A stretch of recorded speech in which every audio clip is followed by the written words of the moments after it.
ইমামে আবু হানিফা তো সাহাবী না, এটা তো সবাই জানে। ইমামে আবু হানিফা কি না? ইমামে আবু হানিফা রাহমাতুল্লাহি আলাইহি ছিলেন তাবিঈ, সাহাবীদের ছিলেন।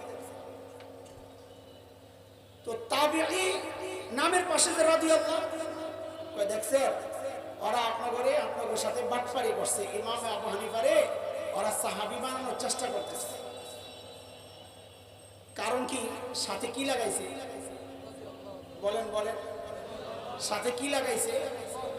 রাদিয়াল্লাহু লাগাইছে। ওরা মনে করছে রাদিয়াল্লাহু খালি সাহাবীর নামের লগে লাগে, এটা মনে করছে। আর এই জন্য আপত্তিটা জানাইছে। কিন্তু কোরআনের এই আয়াত কি বলে এবার আপনারা বুঝেন। আল্লাহ বলতেছে والسابقون الأولون من المهاجرين والأنصار والذين اتبعوهم بإحسان। আল্লাহ বলেন সাহাবীরা والسابقون الأولون من المهاجرين والأنصار, মানে বলেন সাহাবীরা, বলেন সবাই বলেন। এই পুরা আমি যে কোরআনের যে অংশটা পড়লাম এই শব্দের দ্বারা উদ্দেশ্য কি? ওলামায়ে কেরাম বলেন সাহাবী, বলেন। এর পর আল্লাহ বলতেছেন ওয়া ওয়া ওয়া কিসের জন্য? আরে হুজুর পিছন তো বলেন না, দিয়ে বলেন ছাত্ররা আফ এবং এবং আল্লাযীনা ইত্তাবাউহুম বিইহসান, যারা সাহাবীদের পদাঙ্ক অনুসরণ করেছে দ্বীনি বিষয়ে। আরবি গ্রামারের কায়দা না শুধু, এটা বাংলা গ্রামারেরও কায়দা। ও এবং এই শব্দগুলোর আগে আর পরে যেই শব্দ থাকে এগুলো এক হয় না। যেমন আমি বললাম আমার কাছে জায়েদ আসছে এবং ওমর আসছে, কি বুঝবেন? জায়েদ আর ওমর একজন না দুইজন? তার মানে ও এবং এর আগেরটা পরেরটা এক হয় না। আরবি তো একই নিয়ম। والسابقون الأولون من المهاجرين والأنصار মানে সাহাবীরা, والذين اتبعوهم بإحسان মানে সাহাবীদেরকে যারা অনুসরণ করবে। আতফ মাতুফ আলের গায়ের হয়, ওয়ার আগেরটা পরেরটা আলাদা হয়। বুঝা গেল? والسابقون সাহাবী, الذين اتبعوهم غير সাহাবী, দুই গ্রুপ। উভয় গ্রুপের ব্যাপারে আল্লাহ তাআলা বলতেছেন রাদিয়াল্লাহু আনহুম ওয়া রাদু আনহু। তার মানে সাহাবী ছাড়াও রাদিয়াল্লাহ ব্যবহার করা যায়, শর্ত হলো সাহাবীর ইত্তেবা পাওয়া যাওয়া লাগবে। কি পাওয়া যাবে? কথা বলেন না আপনারা? কেন? কারণ সাহাবায়ে কেরাম হচ্ছেন আমাদের জন্য মডেল, ঈমান আর তাকওয়ার মডেল। বলেছেন কে? فإن آمنوا بمثل ما آمنتم به فقد اهتدوا وإن تولوا فإنما هم في شقاق।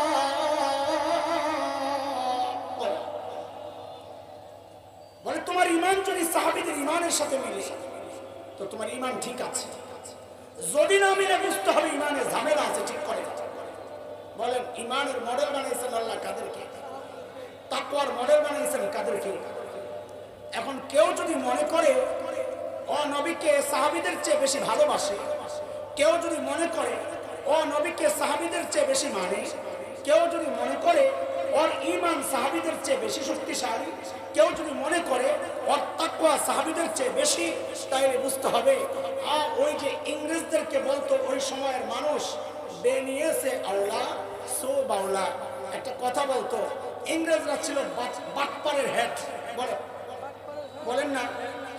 ওদেরকে বলা হয়তো বেনিয়া, বলে না ইংরেজ বেনিয়া। তো ওই সময় হিন্দুস্তানে একটা বাক্য প্রবাদ এটা চলতো যে বাটপারি ব্যবসার ক্ষেত্রে ওদের চেয়ে ভালো বুঝে যে বলবে বেনিয়েছে আল্লাহ, এই বেনিয়া ইংরেজদের থেকে আমি ব্যবসা বাণিজ্য ভালো বুঝি, বলে বুঝতে হবে সো বাউলা, তার মাথা নষ্ট হয়ে গেছে। আমাদেরও কথা এটাই, আল্লাহ যাদেরকে ঈমান আমল আকীদার মডেল বানাইছেন, কেউ যদি বলে আমি সাহাবীদের চেয়ে আমার ঈমান বেশি, সাহাবীদের চেয়ে আমি দিন ভালো বুঝি, বুঝতে হবে ওরও মাথা নষ্ট হয়ে গেছে। দোস্ত কথাগুলো বলতেছি দুঃখে। আজকে দিনকে মহাব্বতের নামে আমরা যা করছি, কসম আল্লাহর, এটা দিন না। যে কাজ সাহাবী করে নাই, তুমি ইশক আর মহব্বত আর মজনুনির নামে যাই করো না কেন, আমি মানতে পারি না এটাকে দিন, আমি মানতে পারি না। আমরা দিনকে যেভাবে চর্চা করছি, সেটা রাজপথে হোক, সেটা মিছিলে হোক, সেটা জিকিরের মজলিসে হোক, একজন সাহাবী থেকে যদি প্রমাণ দেখানো না যায়, এটা প্রত্যক্ষতাটাকে ত্যাগ করতে হবে, ত্যাগ করতে হবে। মানুষের বেদাত তালাশ করে লাভ নাই, নিজেদের বেদাত আগে সংশোধন করা দরকার। কথাগুলো অনেকের জন্য ভালো লাগবে না, আমি জানি। শরীয়ত আমার সামনে আদর্শ, সাহাবায়ে কেরাম আমার সামনে আদর্শ, আমার দাদা, আমার নানা আমার জন্য আদর্শ, আমার খাজা, আমার বাবা আমার জন্য আদর্শ। আমার আদর্শ আমার সুন্নাহ, আমার আদর্শ আমার কোরআন, আমার আদর্শ আল্লাহর নবীর সাহাবী। পাইলাম কোথায় এগুলা? ইশকের নামে, ভালোবাসার নামে কই পাইলাম এই সমস্ত কারবার? বলেন। রাসূলকে ভালোবাসি এই কথা যদি কেউ দাবি করে, সেজন্য সাহাবীদেরকে নমুনা বানায়, হিসাব সোজা। বুঝে আসছে এই কথা? হ্যাঁ, আল্লাহর হাবিব বলেছেন সাল্লাল্লাহু আলাইহি ওয়াসাল্লাম বলেন, ইন্নাল্লাহা লা ইয়ানজুরু ইলা সুওয়ারিকুম ওয়া আমওয়ালিকুম ওয়ালাকিন ইয়ানজুরু ইলা কুলুবিকুম ওয়া আমালিকুম। নবী বলেন, আল্লাহ তাআলা তোমাদের বাহ্যিক সূরত আর মাল দেখেন না, আল্লাহ দেখেন তোমার আমল আর কলব, তার কি অবস্থা। সাহাবী নবীর থেকে এই হাদিস শুনছেন, আমলটা দেখেন, আমলটা সাহাবীর আমল দেখেন। এই হাদিস সাহাবী নবীর থেকে শুনছে, হাদিসটা মানছে কেমনে? আমি তো আশিক রাসূল দাবি করি নিজেকে, নিজেকে আশিক রাসূল তো দাবি করি। আরে আশিক রাসূল কারা দেখো। এই হাদিস যখন সাহাবী শুনছে, আমল কেমনে শুরু করছে? হযরত মুসআব ইবনে উমাইর রাদিয়াল্লাহু আনহু নাম শুনছে? ওরা কপা যদি জিজ্ঞেস করি, কষ্টে বলতে হয় আমার উস্তাদ পাশে, হযরতের কাছে সরাসরি আমি না পড়লেও তিনি আমার উস্তাদ। কারণ আমি যেই জমানায় পড়েছি ওই জমানা থেকে হযরত উস্তাদ। আমার লেখাপড়ার জমানার যত উস্তাদ আছে সবাই আমার উস্তাদ। আমি যখন ফারেগ হয়েছি, আমার উস্তাদ হযরতের মুরব্বী, হযরতের বড় ভাই আমার উস্তাদ, আমার মুরব্বী, আমার ফারেগ হওয়ার পর পাঠাইছেন হযরতের কাছে খেদমত, উস্তাদ লাগবে আমলাপাড়া মাদ্রাসায়। হুজুরে ভুলে গেছে, হুজুরকে মনে থাকার কথা। আমার মনে আছে, কারণ ছোট মানুষ আসছিলাম তো খুব কষ্ট লাগছে ওই সময়। পাঠাইছে, যা ওই জায়গায় উস্তাদ লাগবে, তুই যা। তা আমি আইসা বলছি, হুজুর পাঠাইছে আমার। তো হুজুর কয়, না আমরা পোলাপেন রাখুন না। আসলে তো ছোট ছিলাম। আল্লাহ তাআলা আমাদের বড়দের লম্বা নিয়ে খায়া দাও। হযরতের সামনে আমি বসতেছি, কথা বলতেছি, এটা আমার জন্য দুঃসাহস। হুকুম আসছে সেই জন্য বলতেছি। হযরত মুসআব ইবনে উমাইর, ওই যে বলতেছিলাম দুঃখের কথাটা বলি। এখন যদি জিজ্ঞেস করি ভারতীয় ক্রিকেট দলের অধিনায়কের নাম কি, বলে বলবেন কথা কও, ভালো সাজিস নাম আল্লাহ, অধিনায়কের নাম কি? হ্যাঁ, জোরে কও। রোহিত শর্মা। দেখছেন, এই জালেমরা রোহিত শর্মা চিনে, মুসআব ইবনে উমাইর চিনে না। এরা বলে আশা করে, এরা বলে আশা করে। আরে যাদের রক্তের পিচ্ছিল রাস্তায় তুমি ইসলাম পেয়েছ, তাদেরকে চেনো না, তুমি তো গাদ্দার।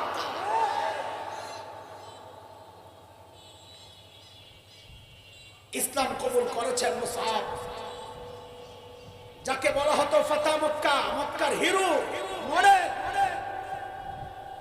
বাবা মার আদরের সন্তান, আহলাদি সন্তান, যা চায় পায়, দেখতেও সুন্দর। যেই 12 জন মানুষ যাদের চেহারা কিছুটা নবী আলাইহিস সালামের মতো ছিল, তাদের মধ্যে হযরত জাফর ইবনে আবি তালিব যেমন, হযরত মুসআব ইবনে উমাইরও এমন, চেহারা নবী আলাইহিস সালামের সাথে মিলে। এত সুন্দর। মুসআব মক্কার যুবকদের মধ্যে সবচাইতে সুদর্শন, মিজাজ মস্তিষ্ক মনন ফ্যাশনেবল, সবচাইতে স্টাইলিশ যুবক হচ্ছে মুসআব ইবনে উমর, মুসআব ইবনে উমাইর রাদিয়াল্লাহু আনহু। সুগন্ধি ব্যবহার করে, সবচাইতে দামি সুগন্ধি ব্যবহার করে। মক্কার যুবকরা মুসআব ইবনে উমাইরকে নিজেদের মডেল বানায়। মুসআব যেভাবে চুল রাখে নিজেও চুল রাখার চেষ্টা করে। মুসআব যেভাবে জামা পরে নিজেরা ওইভাবে জামা পরার চেষ্টা করে, কারণ সবচাইতে সুন্দর পুরুষ। মুসআব যেদিক দিয়ে যায় মক্কার নারী পুরুষ তাকায় থাকে, আরে মুসআব কি সুন্দর। কিন্তু মুসলমান হইছেন, নবীর হাদিস শুনছেন, এখন এই বাহ্যিক সুরতের কথা বাদ দিছেন। বাদ দেওয়া যে দিছেন কি অবস্থা এটা একটু শুনে গেছে, সময় কম। উহুদের যুদ্ধ আপনারা জানেন, 3য় হিজরি শাওয়াল, মুসলমান কাফের মুখোমুখি। নবী আলাইহিস সালাম মূল ঝান্ডা উঠায় দিয়েছেন হযরত মুসআব ইবনে উমাইরের হাতে। আহা, কঠিন লড়াই চলছে। একটু কিছু সিদ্ধান্তে ভুলের কারণে সাময়িক পরাজয় হয়েছে, আমি সেই হিস্টরি শোনাবো না। সাহাবায়ে কেরামের কোরবানি চলছে নবীকে রক্ষার জন্য। 7 জন মুহাজির, 7 জন আনসার, হযরত আবু বকর, ওমর, আব্দুর রহমান ইবনে আউফ, আবু উবাইদা ইবনুল জাররাহ, তালহা ইবনে উবাইদুল্লাহ, হযরত জুবাইর ইবনুল আওয়াম, মুহাজিরদের মধ্যে। আনসারদের মধ্যে হযরত সাদ ইবনে মুআজ, হযরত উসাইদ ইবনে হুযাইর, হযরত আবু দুজানা, হযরত হুবাব ইবনুল মুনজির,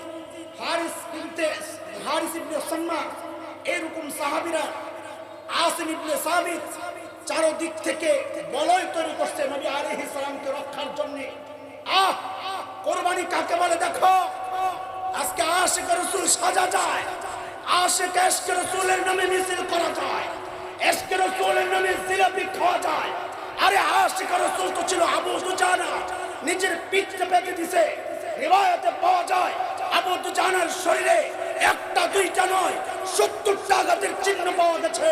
হযরত তালহা ইবনে উবাইদুল্লাহ, আশিক রাসূল তো তালহা হাত দিয়া কাফেরের নিক্ষিপ্ত তীরগুলোকে রক্ষা করেছে। ওই যে হাকিমের কিতাব ইকলিল, তার মধ্যে পাওয়া গেছে 35 থেকে 39টা আঘাতের চিহ্ন। আবু দাউদ 43-এর বর্ণনায় আসছে 70টা চিহ্ন তালহার শরীরে। আরে আশিক রাসূল কাকে বলে? আল্লাহর নবীর রাসূল, আল্লাহর রাসূলের খতমে নবুয়তের মুকুট নিয়ে টানাটানি হয়, তোমাদের ইশকের মিছিল বের হয় না। নবীর ইজ্জত নিয়ে টানাটানি হয়, ইশকের মিছিল বের হয় না। আরে নবীর ইজ্জত রক্ষায় যদি জীবনটা দিতে না পারো, নিজেকে আশিক রাসূল দাবি করা যাবে না। জীবন দিতে হবে, জীবন দিতে হবে।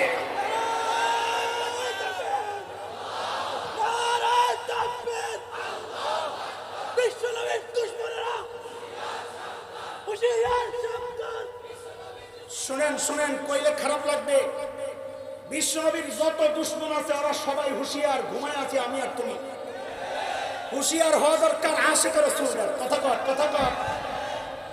আজকে কাদিয়ানীরা ধরে ধরে টার্গেট করছে 20টা মুসলমানকে কাদিয়ানী বানাবে। আমি জিজ্ঞেস করতে চাই, তুমি কয়জন কাদিয়ানীকে টার্গেট করেছো তাকে মুসলমান বানাবা? তোমাদেরকে হুঁশিয়ার করার কি হুঁশিয়ার তুমি? লড়াই চলছে। হযরতে মুসআব ইবনে উমাইর ঝান্ডাওয়ালা শহীদ হয়ে গেলেন। আমি ইতিহাস টান দিচ্ছি না।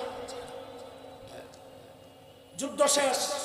ও যুবক খেয়াল করে শোন, যুদ্ধ শেষ, কাফেররা চলে গেছে। নবী আলাইহিস সালাম লাশ জড়ো করতে বলেছেন, লাশগুলো জড়ো করো, দাফনের পালা। আহা, 70টা লাশ দাফন কেমনে করবে? এত লাশ, 70টা কবর খোদাই করা তো জানতেন কথা না। এর মধ্যে মুসলমান মনের দিক থেকে একদম ভেঙে পড়ছে। কেন ভেঙে পড়ছে? নিজেদের আপনজন হারায়া, নিজে আহত হইয়া? না না, তুমি সাহাবী চেনো না। সাহাবায়ে কেরাম ভেঙে পড়েছে যখন দেখছে উতবা ইবনে আবি ওয়াক্কাস নরদমের পাথরের আঘাতে আমার নবীর নিচের দুই দাঁতের পাশের ডান পাশের নিচেরটা, আর রবাইয়া আসুফলা আল ইউমনা, নিচের দুই পাশের নিচের মাঝখানের দুই দাঁতের ডান পাশের নিচের দাঁতটা ভেঙে গেছে, রক্ত পড়ছে।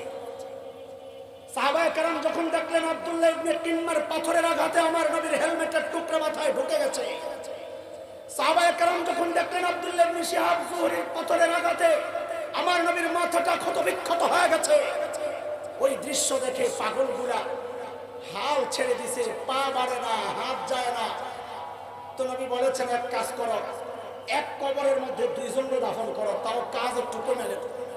বলেন এক কবরে, কথা বলেন, এক কবরে শহীদকে দাফন করার একটা সিস্টেম আছে, আপনারা জানা থাকার কথা। এক নম্বর হচ্ছে তাকে গোসল দেওয়া যাবে না, জানেন তো, কথা বলেন। যেই পোশাকে শাহাদাত বরণ করেছে সেই যুদ্ধ পোশাক সহ তাকে দাফন করতে হবে, রক্তাক্ত। কেন জানেন? হ্যাঁ, এই রক্ত সহ রক্তাক্ত পোশাকে দাফন কেন করতে হয় তা কি জানেন? একটু শুনে। দেওবন্দে একটা মাকবারা আছে, মাকবারা কাসিমিয়া। হযরত কাসিম নানতুবিকে যখন প্রথম কবর দেওয়া হয়, তো দেওবন্দ মাদ্রাসার একটা ছাত্র মারা গেছে। দেওবন্দের কেউ কেউ এলাকার ওস্তাদ না পরামর্শ দিল যে কাসিম নানতুবির পাশে ওই মাদ্রাসার ছাত্রটাকে দাফন করে। তো এলাকার মানুষ, মুরব্বী যারা, ওনারা বললেন যে না, কাসিম নানতুবির পাশে এই বাচ্চা না, শাইখুল হিন্দকে কবর দিবে। মাহমুদ হাসান দেওবন্দি রাহিমাহুল্লাহ, এই প্রস্তাব সবার পছন্দ হয়েছে। হ্যাঁ ঠিক আছে, বলে তাইলে চলো এই খুশির খবরটা শাইখুল হিন্দকে জানাই আসে। ও যুবক খেয়াল কর, এই খুশির খবর শোনাইতে গেছেন শাইখুল হিন্দকে। শাইখুল হিন্দকে যা বলতেছেন, হযরত একটা খুশির খবর। বলে কি খুশি? বলে আমাদের সিদ্ধান্ত, আপনি মারা গেলে আপনাকে কাসিম নানতুবির পাশের কবরে শোয়া দেব। বলেন এটা খুশির খবর না খুশির খবর না? আর এটা খবরটা আনন্দের না বেদনার? কিন্তু হযরত শাইখুল হিন্দ এই খবর শুনে শিশুর মতো হাউমাউ করে কান্না শুরু করছে। সবাই তো অবাক হয়ে তাকায় আছে, কি রে শাইখুল হিন্দ কেন কান্না করে? হযরত আপনি কেন কান্না করতেছেন? আপনি কি খুশি না? তো শাইখুল হিন্দ বলেন, এমন প্রস্তাবে খুশি না হইয়া কি পারি, কিন্তু আমি ভাবি কি তোমরা ভাবো। আপনি কি ভাবেন? বলে আমি তো সবসময় আল্লাহর কাছে দোয়া করি, ও আল্লাহ আমাকে এমন মৃত্যু দিও জিহাদের ময়দানে যে আমার লাশটা যেন খুঁজে না পাওয়া যায়, ছিন্ন বিচ্ছিন্ন হইয়া ছড়ায়া ছিটায়া গোটা ময়দানে ছড়ায়া ছিটায়া থাকে, যেন আমার লাশটা খুঁজে না পাওয়া যায়। এই জন্যই মাঝে মধ্যে বলি, আমাদেরকে চেনো, আমাদেরকে যে হুমকি দাও, শাইখুল হিন্দের রুহানি সন্তান, যে শাইখুল হিন্দ আল্লাহর কাছে দোয়া করে, আল্লাহ এমন মৃত্যু দিও যে লাশ খুঁজে না পাওয়া যায়। শাইখুল হিন্দের প্রত্যেকটা রুহানি সন্তানের দিলের তামান্নাও তাই, আল্লাহ এমন মৃত্যু দিও যে লাশ খুঁজে না পাওয়া যায়। যারা শাহাদাতের মৃত্যু তামান্না করে তাদেরকে জেল জুলুমের ভয় দেখায় কোন লাভ নাই, কোন লাভ নাই। শাইখুল হিন্দের এই প্রত্যাশা কেন? কেন তিনি চান?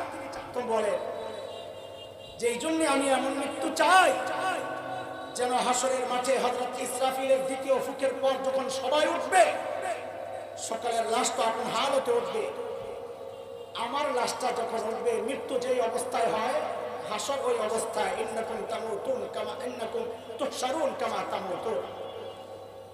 তো আমার লাশ যখন উঠবে তখন লাশটা আস্তা উঠবে না, টুকরা টুকরা গুলা দৌড়ায়া দৌড়ায়া একসাথে হবে, আর ওই প্রত্যেকটা টুকরা থেকে তাজা রক্তগুলো টপ টপ করে ঝরতে থাকবে। সেই তাজা রক্ত থেকে বেশ আম্বরের গ্রাম বের হবে, আর আমার মালিক আসমান থেকে, আরশ আজিম থেকে মুস্কি হেসে হেসে দেখবেন, আমি তো সেই মৃত্যু প্রত্যাশা করছি, ও আল্লাহ শাহাদাতের মৃত্যু নসিব করো। ডরে আমিনও করে।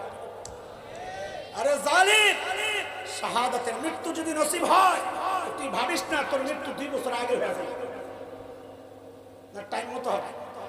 কথা বলে, শাহাদাতের মৃত্যু যদি হয় টাইম মতো হবে না 2 বছর আগে। তো টাইম মতো যদি শাহাদাতের মৃত্যু হয় তো ডরা লাভ কি? সাধারণ মৃত্যু তো কষ্ট হবে, শাহাদাতের মৃত্যু তো কষ্ট নাই। তো ওইটারও তামান্না করবা, বলো সবাই চিল্লায়া আল্লাহ শাহাদাতের মৃত্যু দান করে। জোরে কও আমিন। আমিন। আল্লাহ কবুল করে। ওই রক্তাক্ত পোশাক সহ কেন দাফন করা হয়?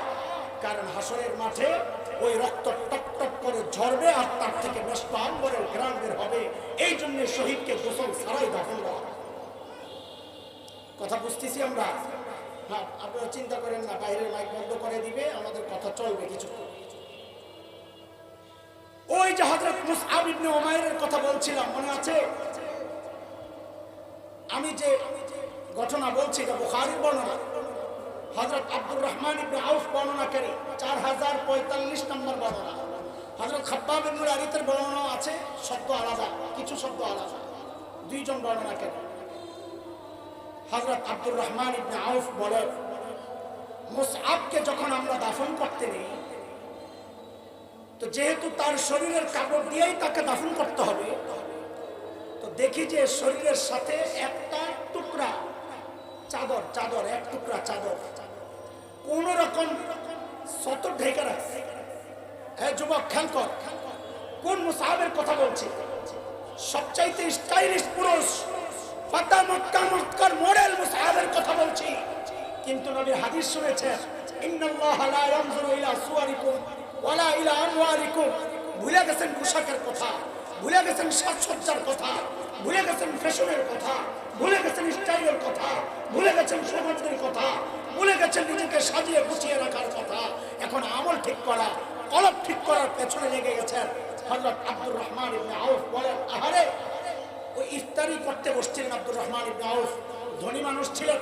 হযরত আব্দুর রহমান ইবনে আউফ ধনী মানুষ ছিলেন, ইফতার করতে বসছেন। ইফতার না করে কান্না করতে করতে যাচ্ছেন। কেন?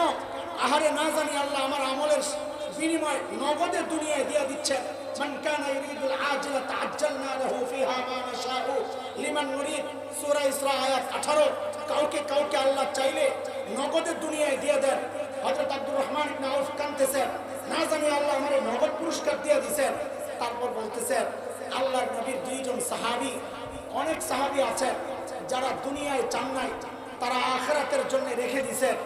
এরপর হযরত মুসআব ইবনে উমাইরের কথা হযরত আব্দুর রহমান ইবনে আউফ বর্ণনায় বলছেন যে আমরা যখন মুসআবকে দাফন করতে নেই, ও যুবক শোনো, আমরা যখন মুসআবকে দাফন করতে নেই, একটা মাত্র টুকরা কাপড় চাদর পাইছি সাথে। বলে এই চাদর দিয়ে তো ঢাকা লাগবে, তাই না? গোটা শরীরটা তো ঢাকা লাগবে, তাই না? বলে ইন গুত্তিয়া বিহা রাসু বাদাত রিজলা ওয়া ইন গুত্তিয়া বিহা রিজলা বাদা রাসু। বলে মুসআবের মাথাটা যখন ঢাকতে যায় তো মুসআবের পাওটা খালি হয়ে যায়, আবার চাদরটা চাই না যখন পাওটা ঢাকতে যায় তো মুসআবের মাথা।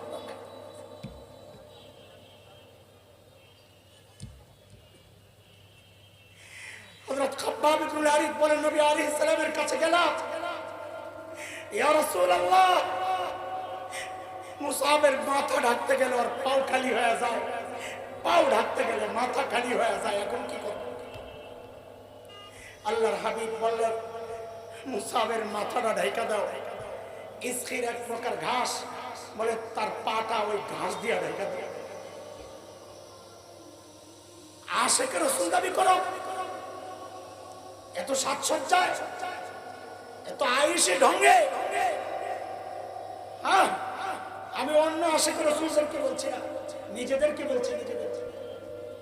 অন্যদের হিসাব বাদ, আগে নিজেরা ঠিক করে। নবী আলাইহিস সালামের অনুসরণ অনুকরণ নাই, কিসের আশিক? সাহাবায়ে কেরাম নমুনা, অনুসরণের নমুনা। মহব্বত দেখাও, তা আবু বকরের মতো মহব্বত দেখাও রাদিয়াল্লাহু আনহু। হিজরতের সময় নবী চলছে, আবু বকর ডানে একবার, বামে একবার, পেছনে একবার, সামনে একবার। আহা, নবী জিজ্ঞেস করেন, আবু বকর আপনি এমন করেন কেন? বলে, ইয়া রাসূলুল্লাহ, সামনে গেলে ভয় ভয় কাজ করে, না জানি পেছন দিয়ে কেউ হামলা করে কিনা, আবার পেছনে চলে যায়, ওইখানে গেলে আবার ডর লাগে ডাইন দিয়ে কেউ হামলা করে কিনা, আবার ডাইনে চলে আসি, বামে গেলে ভয়, ডাইনে গেলে ভয়। আবু বকর দৌড়াচ্ছে চারদিকে। এই জন্য আমি বলি, নবীর সফর যদি হয় 400-450 কিলো, তা আবু বকরের সফর তো হয়েছে 1000 কিলো। নিজের নবীর মতো কিভাবে সাজাইছেন আবু বকর। রিওয়ায়াত পড়ো, মদিনায় যখন ঢুকেন হযরত আবু বকর, নবী পেছনে, আবু বকর সামনে। নবী কোথায়? আবু বকর আল্লাহ বাঁচাইছে, ওই যুগে ফেসবুক ছিল না, ক্যামেরাওয়ালা মোবাইল ছিল না। পাহাড়ের চিপার থেকে একজন একটা ছবি তুললে ফেসবুকে দিয়ে বলে, দেখো আবু বকরের কারবার, নবীর পিছন দিয়ে দিয়ে আটতাছে। কিন্তু আবু বকরের দিলের হাল কি জানতো? অর্থ কিছু লাইক দরকার, অর্থ কিছু শেয়ার দরকার, আর কিছু ভিউ দরকার। হায়রে পুরা কয় আবু বকর সামনে সামনে হাঁটতেছেন কেন? কারণ এই মানুষের একটা নেচার হচ্ছে, মানুষ মহাব্বতের নামে মাহবুবকে কষ্ট দেয়, মহাব্বতের নামে মাহবুবকে কষ্ট দেয়। হুজুরের সাথে একটু মুসাফা করা লাগবে, চারদিক থেকে এমন জাতা মারে, হুজুর মইরা যাক, আমার আগে মুসাফা দরকার। মহাব্বতের নামে মানুষ মাহবুবকে, সাইয়্যিদনা আবু বকরের চিন্তা, নবী আলাইহিস সালাম যদি সামনাসামনি থাকে, তো যারা চিনেন, যারা 11 এবং 12তম নবুয়তের বছরে এসে হজ করে মুসলমান হইয়া বাইআতে উকবা উলা সানিয়া করে গেছে, তারা তো চিনবে। কিন্তু যারা চিনবেন না, তারা নবীকে কষ্ট দিবে না, আমারে সামনে দিয়ে খাইসা আমার সাথে মুসাফা করবে, যা খাওয়ার লাগে আমি খাই। আবু বকর সামনাসামনি হাঁটতেছে, বিষয়টা না। আমি যেটা বলতে চাচ্ছি, লোকগুলা নবী আর আবু বকরকে আলাদা করতে পারলো না। কেন পারলো না? কারণ মদিনাবাসী তাকায়া দেখে দুইজনের চুল একরকম, দুইজনের মোষ একরকম, দুইজনের দাড়ি একরকম, দুইজনের জামা একরকম, দুইজনের হাসি একরকম, দুইজনের চলা একরকম, দুইজনের বলা একরকম, যা দেখে সব একরকম, বোঝার কোনো উপায় নাই কে নবী কে সিদ্দিক। আল্লাহু আকবার। এত সোজা শেখে রাসূল বলে, টের পাইলো কোন সময়? সকালের সূর্য উঠতেছে, একটু একটু তাপ বাড়তেছে, নবীর চেহারার মধ্যে সূর্য পড়ছে, ঘাম বের হইতেছে। এখন তো আর আবু বকরের কলজায় মানায় না, আস্তে উঠে যায় আর চাদরটা দিয়া ওই কপালের ঘামগুলা যে মোছা শুরু করছে, তো পাবলিক বুঝছে আরে সর্বনাশ, নবী তো দেখে উঠে। আল্লাহু আকবার। মানো তো এইভাবে, মানো মহব্বত করো তো এইভাবে করো। হাবশি সাহাবী আপনারা জানেন, হাবশিদের চুল শক্ত শক্ত, জানেন না? হাবশিদের চুল কি বেনি করা যায় না, সীতা করা যায় না, যেদিকে আছে ওইদিকে ফেরানো যায়। নবী আলাইহিস সালামের তো দুই পাশে সীতা ছিল, মাঝখানে ফাঁক, মাঝখানে ফাঁক। হাবশি সাহাবী গোসল করে চিরুনি লয়ে খালি গুতায় দুই পাশে ভাগ করার জন্য, মাঝখানে ভাগ করার জন্য। কারণ তার কষ্ট, আমার মাথা কেন নবীর মতো না, আমার মাথা কেন নবীর মতো না, তার কষ্ট হয় না, হয় না, অনেক চেষ্টা করতে হয় না। আরে আশেক কারে কয় পাগলামি তো করো, তো পাগলামি সুরত বানানোর মধ্যে করো, এই মিছিল টিছিলের পাগলামি করে লাভ নাই। ওই আশেক সাহাবী, নিগ্রো সাহাবী একটা লোহার শিক গরম করছে, কি লোহার শিক আগুনে দিয়া রাখছে, যে টাক্কা গরম হয়েছে, লাল টকবকে হয়ে গেছে, সাহাবী আস্তে ওই শিকাইনা মাথা বরাবর মাঝখান দিয়া লাগায় দিছে, চুল চামড়া গোস্ত পুইরা মাঝখান দিয়া এইরকম ফাঁক হয়ে গেছে। সঙ্গীরা জিজ্ঞেস করতেছে, আরে পাগল তুই কি করবি, তোর ব্যথা লাগে না? এই যে এই কাম করলি তোর ব্যথা লাগে না? আহা, সাহাবী বলেন ব্যথা তো লাগে। ব্যথা লাগবে না কেন? ব্যথা তো লাগে, কিন্তু এতদিন যে কলিজার ব্যথা ছিল, যে আমার মাথা কেন আমার নবীর মতো না, এখন আমার কলিজা ঠান্ডা হয়ে গেছে। অথচ এতটুকু কষ্ট দরকার নাই দাড়ি রাখার জন্য। কথা বলে, দাড়ি রাখার জন্য এতটুকু কষ্টের দরকার আছে? কথা বলে, দাড়ি রাখার জন্য এতটুকু কষ্টের দরকার আছে? দরকার নাই। তুমি আশিক রাসূল দাবি করো, আরে ভণ্ড প্রতারক, নবীর মতো সুরতটা বানাইতে পারো নাই, দাড়িটা কাইটা ময়লা আবর্জনার মধ্যে ফেলাও, তোমার কলিজায় কিভাবে সহ্য হবে? খাজা আজিজুল হাসান মজজুব রহমতুল্লাহ আলাইহির একটা ছোট্ট শের করে আমি ছেড়ে দিয়েছি। লোকেরা জিজ্ঞেস করছেন, হযরত আল্লাহর সামনে কি আমল পেশ করবে? খাজা আজিজুল হাসান বলেন, আল্লাহর সামনে পেশ করার মতো আমার কোনো আমল নাই, আমার কোনো আমল নাই।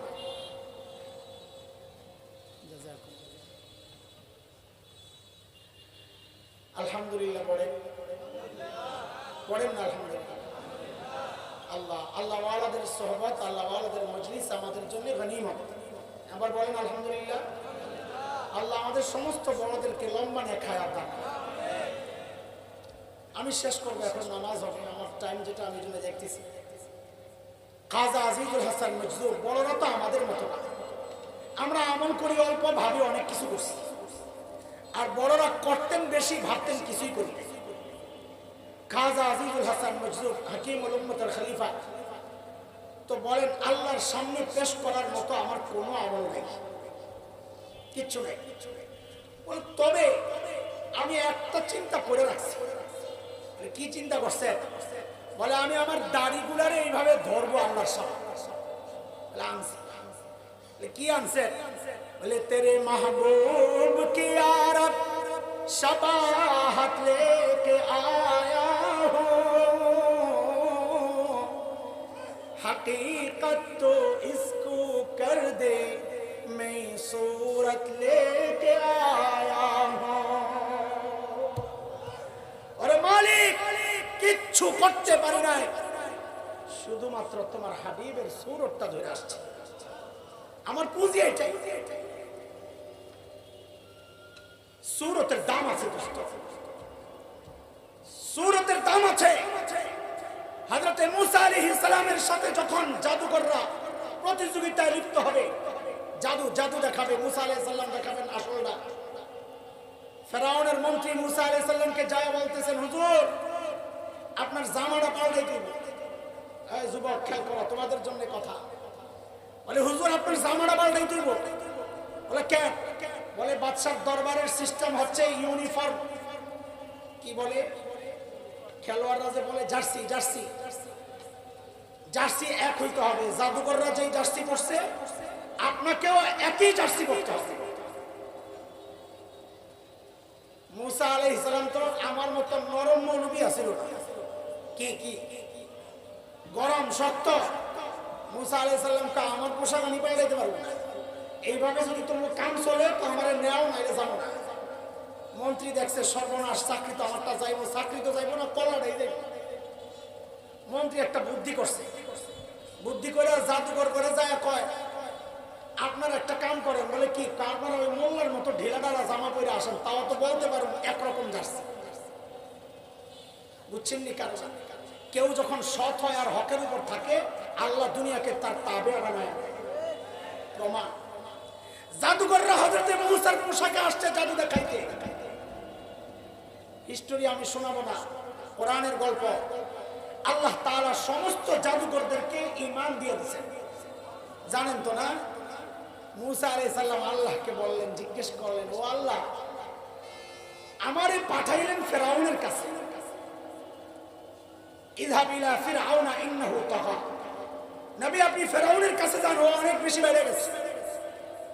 আমারে পাঠাইলেন ফেরাউনের কাছে, আমি গেলাম ফেরাউনের কাছে, আপনি হেদায়েত দিলেন জাদুকরদেরকে। বুঝলাম না কিছু। পাঠাইছে কার কাছে? পাঠাইছেন কার কাছে? হেদায়েত পাইছে কারা? কথা বলে না। হেদায়েত পাইছে কারা? বলে, পাঠাইলেন মুসার কাছে, ফেরাউনের কাছে, হেদায়েত দিলেন জাদুকরদেরকে। বিষয়টা তো বুঝলাম না। আল্লাহ জবাব দিচ্ছেন, নবী মুসা, আমি যখন দেখলাম জাদুকররা আমার নবীর পোশাকে নিজেদেরকে সাজাইছে, তো ওদের প্রতি আমার মায়া এসে গেছে যে এই জাদুকররা আমার নবীর সূরত ধরছে, নবীর সূরত ধরার বরকতে আমি ওদেরকে হেদায়েত দিয়েছি। ওরে দোস্ত, এই জন্যই আমাদের বড়রা একটা উদাহরণ দেয়। এক মায়ের কাছে মৃত সন্তানের ছবি, মা ছবিটা বুকে লাগায়, ঠোঁটে লাগায়, কপালে লাগায়, আরে আমার কলিজার ধনের ছবি। একজন দেখে বলে এই ছবিটা পুড়ে, বলে না আমি এই ছবি করতে পারবো না। বলে কেন? বলে আমার কলিজার টুকরার ছবি। বলেন তো এই ছবির মধ্যে সন্তানের কোনো গোশত আছে, হাড্ডি আছে, চামড়া আছে, পোশাক আছে, কিচ্ছু আছে? কিচ্ছু নাই, দেখতে শুধু ছেলের মতো। তাতেই মা ছবিটা পড়াইতে রাজি না। সেজন্যই তো বড়দের কাছ থেকে শোনা, আমরা দাড়িওয়ালারা আল্লাহর কাছে বড় আশাবাদী। একজন মা তার সন্তানের মতো ছবি দেখতে, এটা মা পড়াইতে রাজি না। মা সন্তানকে যতটা ভালোবাসে, আল্লাহ তার হাবিবকে তার চেয়ে 1000 কোটি গুণ বেশি ভালোবাসে। মা সন্তানের মহব্বতের কারণে সন্তানের ছবিটা যদি পড়াইতে রাজি না হয়, দাড়িওয়ালার আশাবাদী আল্লাহ তার হাবিবের মহব্বতের কারণে হাবিবের সূরত ওয়ালাদেরকে ইনশাআল্লাহ ইনশাআল্লাহ জাহান্নামের আগুনে পোড়াবেন না, ইনশাআল্লাহ পোড়াবেন না, ইনশাআল্লাহ। ও আশিক রাসূল, আগে সূরত তো বানাও, নবীর আখলাক তো বানাও, সাহাবীওয়ালা জিন্দেগি তো বানাও। তাইলে আর মিছিল করা লাগবে না, তাইলে আর জিলাপি খাওয়া লাগবে না। মৃত্যুর সময় আল্লাহ সুসংবাদ দিয়েই জান্নাতের মেহমানদের দলভুক্ত করে দিবেন। ঠিক কিনা? ইনশাআল্লাহ ইনশাআল্লাহ। আজকের এই ইসলামী মহাসম্মেলন থেকে ডাক দিয়া যায়, আল্লাহ তাআলা আমাদের জন্য যাদেরকে নমুনা বানাইছেন, সুন্নতের নমুনা, ঈমান আমলের নমুনা, তাকওয়ার নমুনা, কুরবানির নমুনা, ইখলাসের নমুনা, সেই সাহাবাওয়ালা জিন্দেগি বানান, তো বোঝা যাবে আপনিও আশিক রাসূল হওয়ার চেষ্টা করতেছেন। আল্লাহর নবী তার সময়ের আশিকদের ছাড়া যেমন জান্নাতে যাবেন না, এই যুগের আশিকদেরকে ছাড়াও নবী জান্নাতে যাবেন না ইনশাআল্লাহ। আল্লাহ সুবহানাহু ওয়া তাআলা হযরতে সাহাবায়ে কেরামের মতো আমাদেরকে